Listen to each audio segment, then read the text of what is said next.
जो भी पूजा का जितनी भी सामग्री है उसका सही तरीके से विसर्जन किया जाए, जवारों का सही तरीके से विसर्जन किया जाए, कलश के जल का सही तरीके से इस्तेमाल हो। और ये जो भी फूल हैं, जितना भी पूजा से रिलेटेड जो भी सामान है, उनका सही तरीके से आप अपने घर पर ही कैसे विसर्जन कर सकते हैं, आप इस वीडियो में देखेंगे। आज नवरात्रे समाप्त हो गए हैं, तो आज इनका विसर्जन किया जाएगा सारे सामान का। तो आप इस वीडियो में देखेंगे कि ये सारे सामान का सही तरीके से विसर्जन कैसे किया जाए, जवारों का विसर्जन कैसे करें, पूजा से रिलेटेड जितना भी सामान है, पूजा सामग्री का विसर्जन कैसे किया जाए, ये जितना भी ये भोग के लिए जो ये जितना भी सामान है इसका विसर्जन कैसे हो, और ये फूल हैं इनका विसर्जन कैसे किया जाए, और ये जो माता के श्रृंगार का सामान है इनका विसर्जन कैसे किया जाए, तो आप इस वीडियो में देखना। सबसे पहले चलिए माता रानी का ये फूल माला है और जो भी सामान है उनको इकट्ठा कर लेते हैं एक जगह पर, ये सारा सामान। चलिए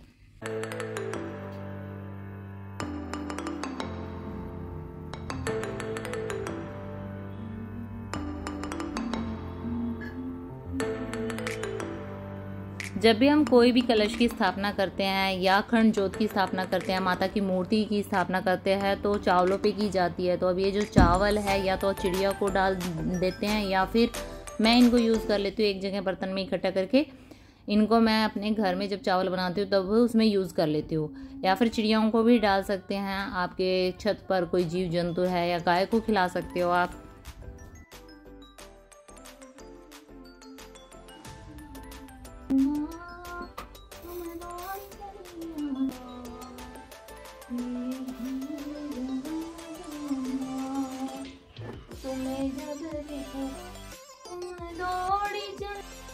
माता का जो श्रृंगार है वो मैं अपने पास ही रखती हूँ।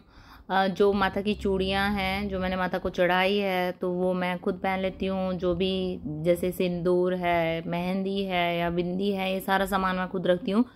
अधिकतर लोग कन्याओं को दे देते हैं, लेकिन जो भी सामान हम देते हैं कन्याओं को वो उनके काम का होता नहीं है। सिंदूर वो लगा नहीं सकती, चूड़ियाँ उनके साइज़ की नहीं होती, और बाकी बची में बिंदी वगैरह आजकल कन्या कोई नहीं लगाती, तो वो इधर उधर फेंक देती है, तो उनका कोई काम का ये सामान है नहीं। तो हमें खुद अपने पास रखना चाहिए। माता का जो सम्मान है इसका अपमान ना करें, और मुझे लगता है कि अपने पास ही रखना चाहिए। अगर आप कन्याओं को कुछ सामान देना चाहते हो तो उनके यूज़ का हो, चूड़ियाँ उनके साइज़ की होनी चाहिए, और बाकी और जो सामान है वो तो उनके यूज़ का होता नहीं है। नदी में या फिर आप तालाब वगैरह में प्रवाहित कर देते हो तो वहाँ से भी निकाल कर वो इधर उधर ही पटका जाता है, नालों में या फिर कूड़े में पड़ा रहता है। और मोस्टली जो सामान होता है लोग वो जो एक 10 रुपये या 15 रुपये का पैकेट आता है उसमें कोई छोटी सी कंघी होती है, छोटा सा सिंदूर, ये मतलब उसमें कोई मतलब है नहीं, उसमें ना सिंदूर की जगह सिंदूर होता है। आप खोल के देखना कभी वो डब्बियाँ, सिंदूर भी नहीं मिलेगा उसमें, काजल की जगह कुछ नहीं मिलेगा। तो आप 2-3 सामान चढ़ा दो बेशक, बट आपको अच्छी सामान चढ़ाओ और उसको खुद यूज़ करो। मतलब सिंदूर की जगह सिंदूर रखो, और बिंदी की जगह अच्छा सा बिंदी का पैकेट रखो, चूड़ियाँ अच्छे सी सुंदर सी चढ़ाओ माता को, अलग से खुला सामान लेके आओ और फिर उस सामान को आप खुद पहनो। देखो बहुत खुशी मिलती है, बहुत पॉजिटिविटी रहती है कि माता का जो आशीर्वाद है वो हमारे पास आया है और हम उसको पहन रहे हैं। माता के पूजा के लिए जितना भी सामान है, फूल माला है या फिर सूखे हुए फूल हैं जो हमने नवरात्रों में माता को चढ़ाए थे, और भोग की, धूप की, जितना भी छोटा छोटा सामान है पूजा से रिलेटेड वो आपने अपनी पन्नियों में रखा होगा। मैंने भी रखा है अपना सारा सामान, वो आज मैं उसका बहुत अच्छे से यूज़ करूँगी, दिखाऊंगी आपको। तो मैंने सारा इकट्ठा कर लिया। इसके बाद जो ये कलश का जल है वो पूरे घर में छिड़कती हूँ मैं।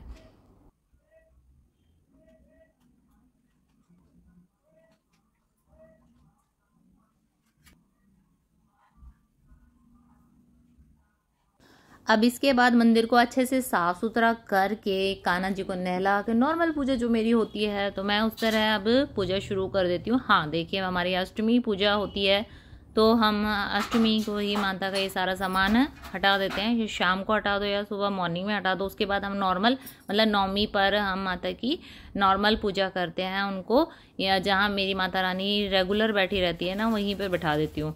बात करें जवारों की, तो जवारों का विसर्जन करेंगे हम आज के दिन। अष्टमी पूजा करने के बाद हम कन्या से थोड़ा सा जवारे अपने खिसकवा देते हैं, और विसर्जन करने के लिए जैसे अधिकतर लोगों ने कहा कि संडे को नहीं करना, मंडे को करना। तो नवमी के बाद जब दसवीं आई तो मैंने दसवीं को अपने जवारे विसर्जित किए। तो दोस्तों आज अब मैंने सारी पूजा पाठ कर दिया है नॉर्मल रूटीन से।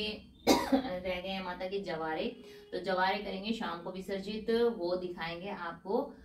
ये मैं कैसे विसर्जित करूंगी, अपने जवारों का विसर्जन कैसे करेंगे। अब की बार अच्छे जवारे उगे हैं मेरे खूब भर के, क्योंकि मैंने ना अच्छे से जवारे डाले थे। और कुछ ज्यादा इसकी जो जवारे उगाने की विधि है वो भी मैंने आपके साथ शेयर किया है। बस आपको जवारे अच्छी क्वालिटी के लेने हैं और उनको ज्यादा क्वांटिटी में, मतलब ज्यादा मात्रा में उनको डालना है, तभी आपके जवारे अच्छे होंगे। और मिट्टी आपको रेता लोगे ना तो उसमें ज्यादा अच्छे जवारे होते हैं, ये देखिए।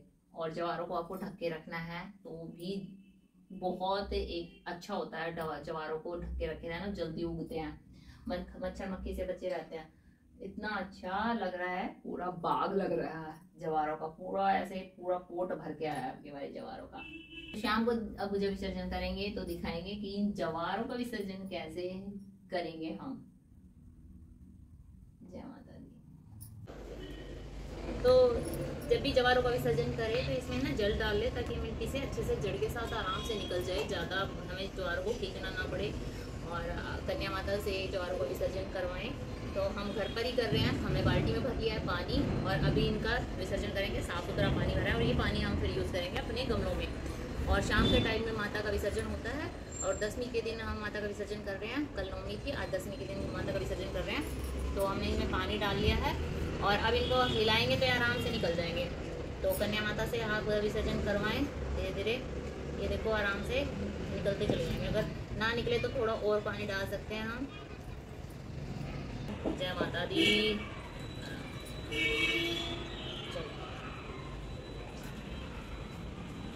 ये दिखा पास से फूल माता रानी।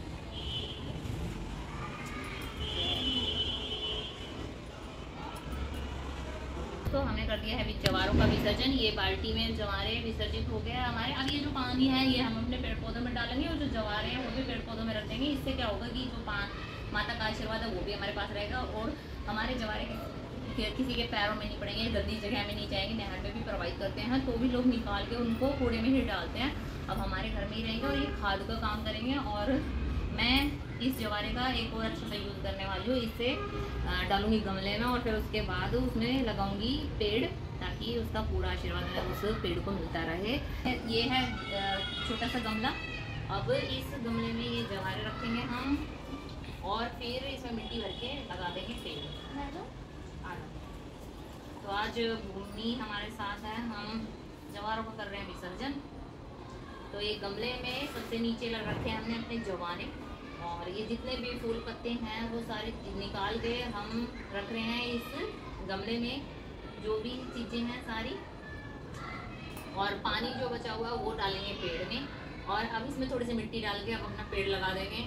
तो माता रानी वो जब उसमें फूल लगेंगे पेड़ में या कोई फल लगेगा तो हमें लगेगा कि भी माता रानी का पूरा आशीर्वाद भर भर के आ रहा है हमारे ऊपर। तो इस तरह हम कर रहे हैं जवारों का विसर्जन। उम्मीद है कि आपको ये चीज़ें हमारी अच्छी लगी हुई। पहल है कि जो अगर किसी के आसपास नहर नहीं है तो आप उनको ऐसे ही कहीं पेड़ पौधों में ना रखें, और आप ऐसे विसर्जन कर सकते हैं, और आपको सच्ची में बहुत अच्छा फील होगा, मन में शांति लगेगी।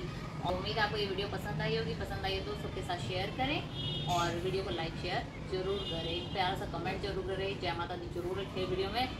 जय माता दी, हर हर महादेव। ये छत पर धोई थी कि किसने? ये मम्मी ये लोटे से डाल देना है, ये जो रेता ही काम आएगा हमारे पेड़ पौधे लगाने में। और जो बाकी रेता है ये भी बहुत काम आता है। इसमें पेड़ जो भी लगाएंगे ना वो बहुत अच्छे से चलेगा हमारा। तो अच्छे से देखो साफ करके हमने छोड़ रखा। और ये वाला पॉट अगर हम साफ सुथरा करके रखेंगे तो हम अगले साल भी यूज कर सकते हैं इसको। चलो जय माता दी। तो ये जो माता के सामान जितनी भी सामग्री है जो नवरात्रों में हमने यूज़ की थी, भोग प्रसाद, वो भी हम सारा इस गमले में डाल रहे हैं। हाँ, ये फूल पत्ते सब हाथ का काम करेंगे, बहुत अच्छी तरह से मिक्स हो जाएंगे ये मिट्टी के साथ।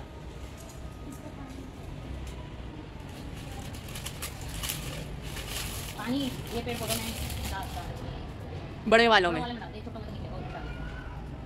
तो इस तरह दोस्तों हमने माता के नवरात्रि में जितना भी सामान है वो सारा हमने पेड़ पौधों में यूज़ किया। पानी है या जितनी भी सामग्री है वो सारी